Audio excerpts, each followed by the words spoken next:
Gara-gara Trump, Menteri Keuangan Sri Mulyani bakal hapus beban 14% tarif yang ditanggung pengusaha.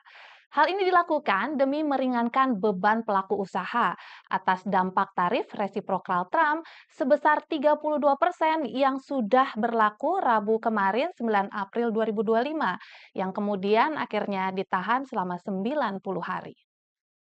Menteri Keuangan Sri Mulyani bakal memangkas beban tarif sebesar 14% yang ditanggung pengusaha Indonesia pasca Presiden Amerika Serikat Donald Trump memberlakukan tarif impor 32% untuk produk-produk Indonesia. Hal ini disampaikan Menkeu dalam acara Sarasehan Ekonomi Selasa siang.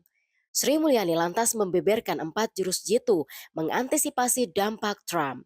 Jurus pertama, penyederhanaan administrasi perpajakan pada sektor bea dan cukai. Reformasi ini diperkirakan bisa mengurangi beban pengusaha hingga 2% dari total tarif. Kalau perbaikan administrasi perpajakan dan kepabeanan dari mulai pemeriksaan pajak, restitusi pajak, perizinan, ini ekuivalen mengurangi tarif hingga 2% sendiri.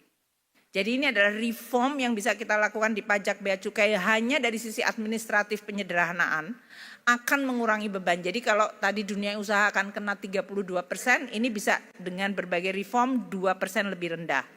Pemerintah juga akan menurunkan tarif pajak penghasilan atau PPh impor dari 2,5% menjadi 0,5%. Diprediksi dapat mengurangi beban pengusaha sebesar 2% tambahan. Penyesuaian juga dilakukan terhadap tarif bea masuk barang-barang asal Amerika Serikat yang termasuk dalam kategori Most Favored Nation akan dikenai bea masuk antara 0 hingga 5% dari sebelumnya 5 sampai 10%. Strategi ini diyakini mampu memangkas beban tarif sebesar 5%. Jurus pamungkas menyasar komoditas ekspor utama Indonesia, yakni crude palm oil atau CPO. Pemerintah akan melakukan penyesuaian tarif bea keluar CPO yang juga bisa mengurangi beban pengusaha hingga 5%. Jika dijumlahkan, seluruh menu kebijakan ini memberi potensi efisiensi hingga 14% terhadap beban tarif yang dikenakan Amerika Serikat. Jadi kami akan terus melakukan reform terutama di bidang pajak, bea dan cukai dan prosedur supaya ini betul-betul mengurangi beban sesuai dengan penekanan Bapak Presiden. Ini adalah waktu yang tepat untuk deregulasi dan reform yang lebih ambisius.